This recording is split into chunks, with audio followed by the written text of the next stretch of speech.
Als die Römer um 13 vor Christus in Mainz am Rhein ein Lager für 2 Legionen errichteten, rückte auch der hessische Raum rechts des Rheins ins Blickfeld Roms. Unzählige Fundstücke und das wiederaufgebaute Saalburg-Kastell bei Bad Homburg zeugen von der römischen Kultur, die in der Rhein-Main-Region für mehr als 3 Jahrhunderte geprägt hat. Der obergermanische Limes lief um 80 nach Christus quer durch das heutige Hessen und trennte die Kelten in Südhessen von Tschetten und Cheruskern im Norden.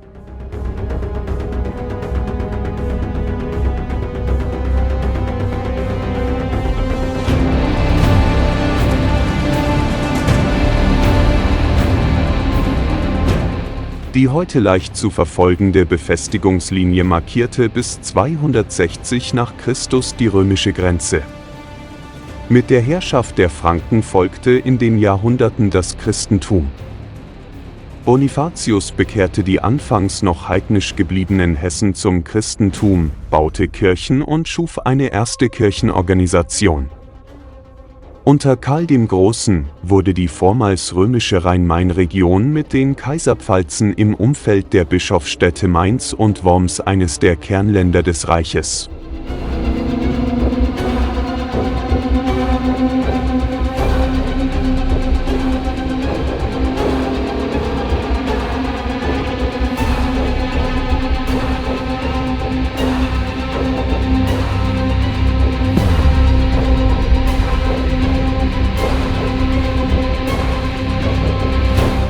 Nach der Reichsteilung unter seinem Enkel Ludwig dem Deutschen war Frankfurt bevorzugter Regierungssitz. Zu Zeiten des Staufers Friedrich Barbarossa wurde die Rhein-Main-Region erneut zu einem Zentrum des Reiches. Frankfurt fungierte seither als Wahl- und Krönungsort der deutschen Könige.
Das Kastell Saalburg ist ein auf dem Taunuskamm nordwestlich von Bad Homburg vor der Höhe gelegenes ehemaliges Kastell des römischen Limes.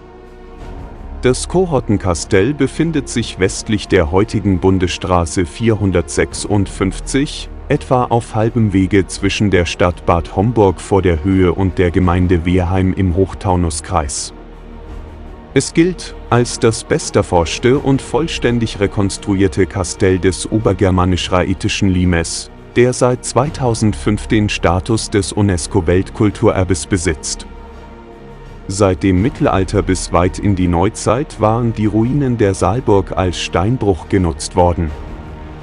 Elias Neuhof, erkannte den römischen Ursprung und identifizierte sie 1747 als römische Schanze.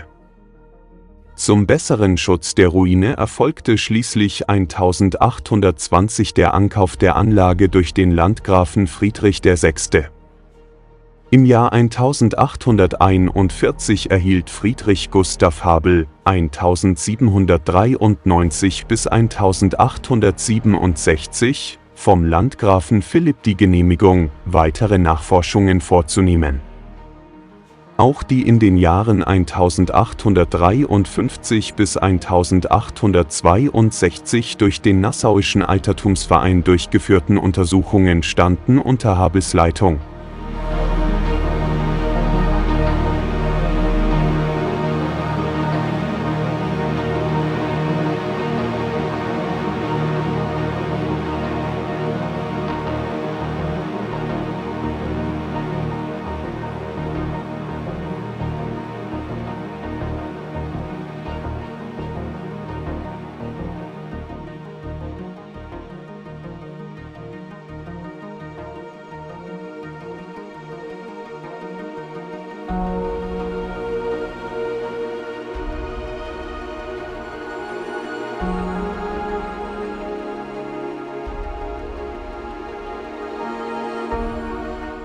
Als im Jahre 1892 die Reichslimeskommission (RLK) den vollständigen Verlauf des Limes und Standorte der Kastelle in Deutschland zu erforschen, wurden Louis Jacobi und sein Sohn Heinrich Jacobi 1866 bis 1946 Streckenkommissare.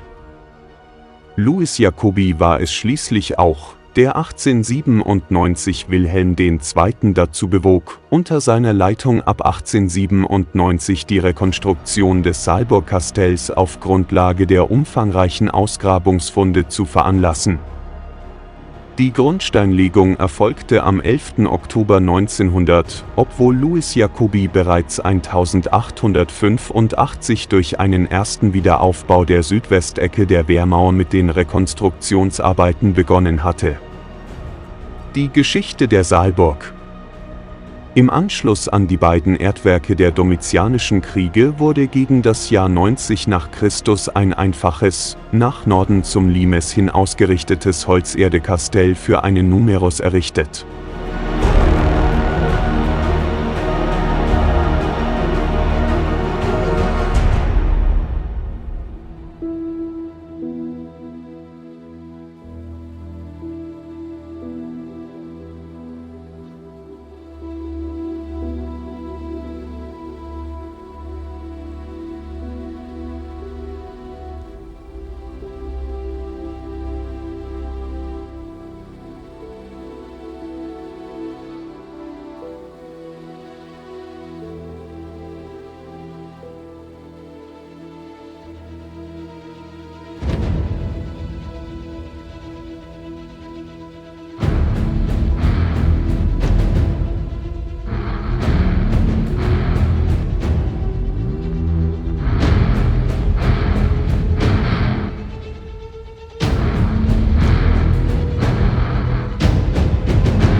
Ein Numerus war eine Auxiliartruppeneinheit, die normalerweise aus 2 Zenturien bestand, also eine Sollstärke von etwa 160 Mann hatte.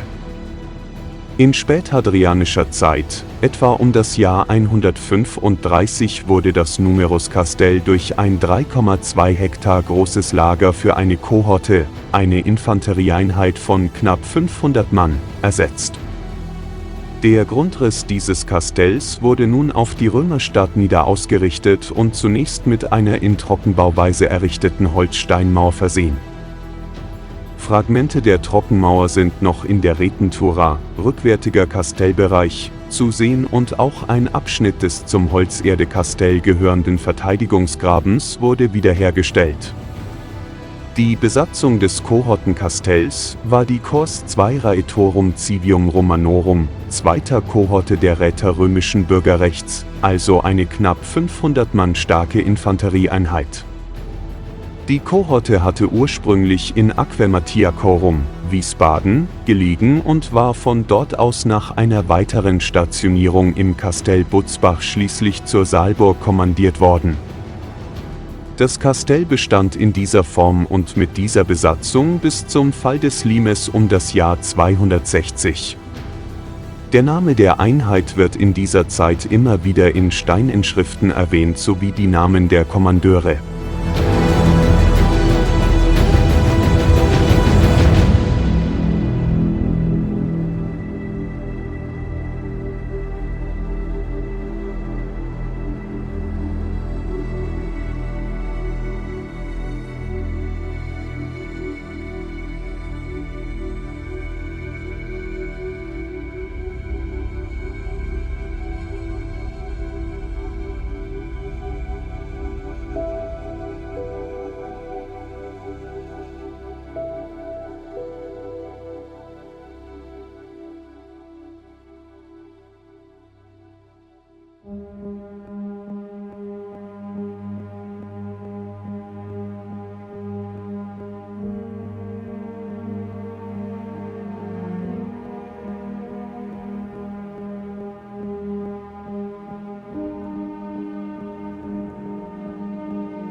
Mit dem beginnenden 3. Jahrhundert wurden die Zeiten am Limes unruhiger. Ein Präventivkrieg des römischen Kaisers Caracalla um das Jahr 213 gegen die Alamannen und Chetten minderte den germanischen Druck nur vorübergehend.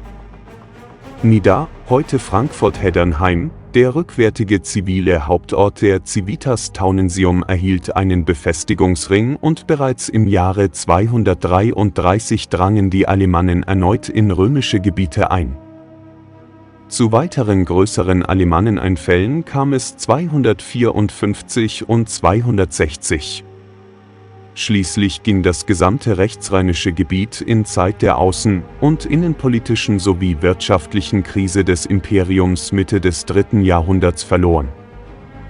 Im Zusammenhang mit diesen Ereignissen scheint das Kastell Saalburg ohne Kampfhandlungen planmäßig geräumt worden zu sein. Als früheste militärische Anlagen auf dem Bergsattel der Saalburg gelten zwei einfache Erdwerke, die sogenannte Schanze A und die Schanze B. Sie befinden sich etwa auf der Höhe der Retentura, rückwärtiger Lagerbereich, des Kohortenkastells, rund 60 bis 80 Meter östlich von diesem entfernt. Die beiden kleinen Kastelle wurden erst zufällig im Jahr 1908 beim Abforsten des dortigen Waldes entdeckt. Im Jahre 1913 wurden die beiden Kastelle durch zwei Pionierbataillone im Bereich des Dreimühlenborns vollständig nachgebaut.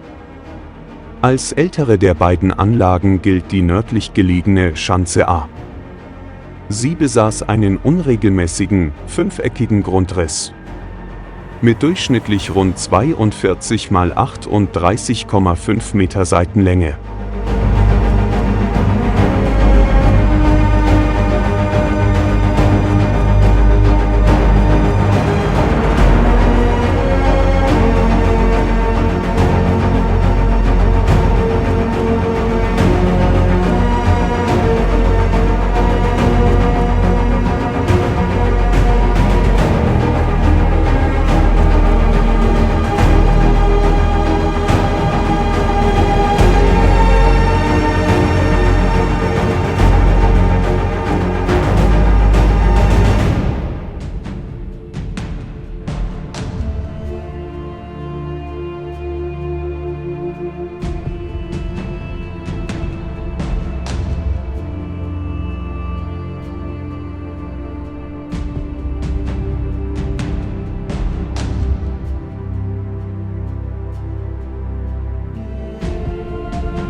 Auf der Wallkrone befand sich ein Flechtwerkzaun, gegen den der Aushub des Verteidigungsgrabens angeschüttet worden war.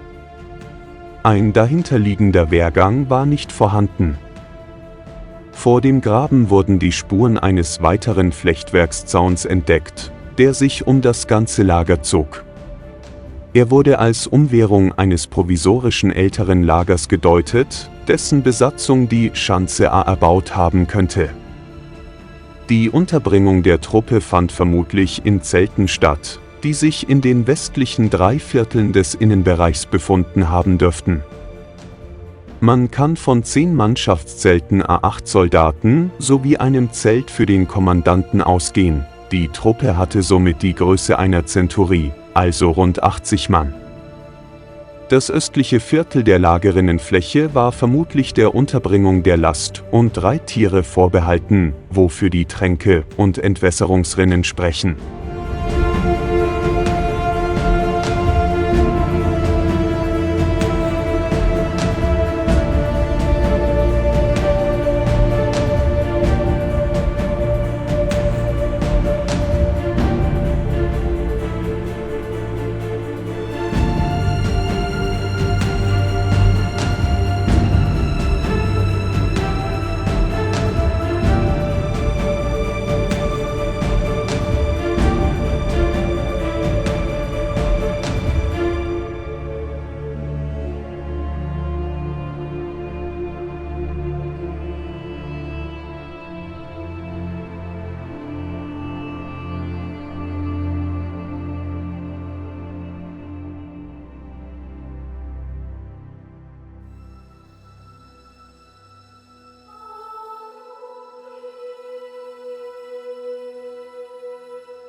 In der nordwestlichen Ecke des Lagers befanden sich einige Backöfen. Die Schanze lag verborgen im Mischwald unweit eines Passweges über den Taunuskamm. Sie wurde vermutlich unter Domitian während der Kriege gegen die Chetten in den Jahren 83 bis 85 nach Christus angelegt. Es kann allerdings auch eine frühere, vespasianische Gründung nicht ausgeschlossen werden. Rund 28,50 Meter südlich der Schanze A liegt Schanze B und ist jüngeren Datums und besaß einen annähernd quadratischen Grundriss von rund 44 mal 46 Meter. Die Anlage war von einem doppelten Spitzgraben umgeben, dessen einzelne Gräben jeweils 2,80 Meter breit und 1,20 Meter tief waren. Vermutlich befand sich dort ein Flechtwerkzaun. Eine Berme zum Kastell hin fehlte gänzlich, die Innenböschung des inneren Grabens ging ohne Versatz in die Außenböschung des Walles über. Vor dem einzigen Tor des Kastells, das nach Norden, zum Limes hinwies, setzten die Gräben aus. Das Tor war rund 5 Meter breit und könnte einen turmartigen Aufbau besessen haben. Das Holzerde-Kastell oder Erdkastell ist das früheste Lager an dem Platz, an dem später das Kohortenkastell errichtet werden sollte. Es besaß einen rechteckigen Grundriss. Mit seiner mittleren, in Nord-Süd-Richtung verlaufenden Längsachse von 84,40 Meter und einer Ost-West-Querachse von 79,80 Meter Länge nahm es eine Fläche von etwas über 6.700 Quadratmeter ein.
Die gänzlich in Holzerde-Bauweise errichtete, an den Kastellecken abgerundete Wehrmauer bestand aus einer im Inneren mit Holzpfosten stabilisierten und an den Außenseiten mit Rasensoden und Flechtwerk verfestigten Erdaufschüttung.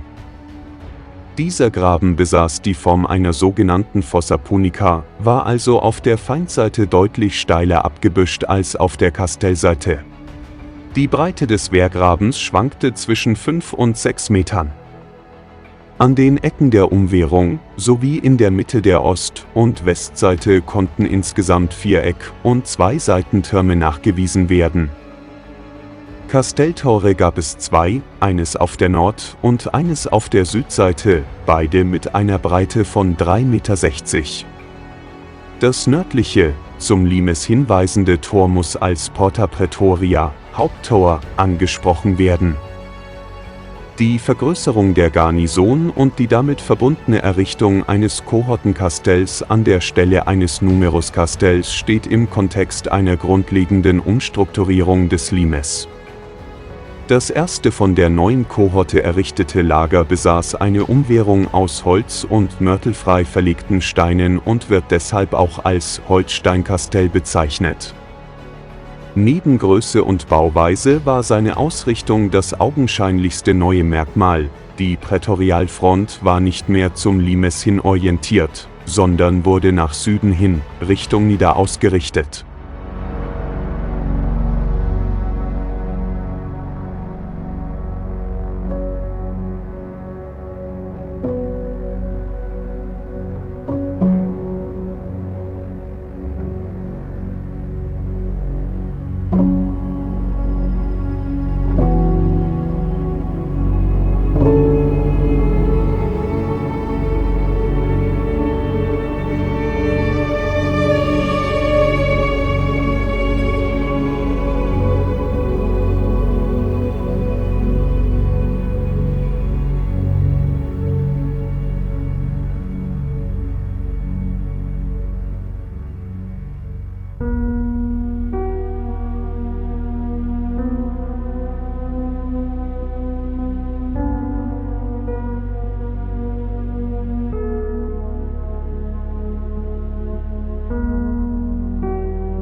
Bei der als Steinkastell bezeichneten Anlage handelte es sich nicht um ein separates oder vollständig neu errichtetes Kastell. Hierbei handelt es sich um eine Ausbauphase. Im Verlauf dieser Ausbauphase wurden reparaturbedürftige Wehrmauern oder Verwaltungs- und Logistikgebäude des Kohortenkastells gänzlich aus Stein neu errichtet. Diese letzte Ausbauphase führte zu einem für diesen Limesabschnitt typischen, rechteckigen und viertorigen Kohortenkastell von 147 Metern Breite und 221 Metern Länge. Das Kastellbad der Saalburg befand sich vor dem Haupttor westlich der nach Niederheddernheim führenden Straße. Bei der Ausgrabung wurde der Befund zunächst als Villa gedeutet. Die Saalburg ist nicht nur das am umfangreichsten wiederhergestelltes Limeskastell, sie ist auch das einzige, dessen Vicus, Zivilsiedlung, ebenfalls teilweise freigelegt und konserviert worden ist.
Der heute sichtbare Teil des Vicus befindet sich im Wesentlichen südlich der Saalburg zu beiden Seiten der Saalburgstraße, die in römischer Zeit das Kastell mit niederverband.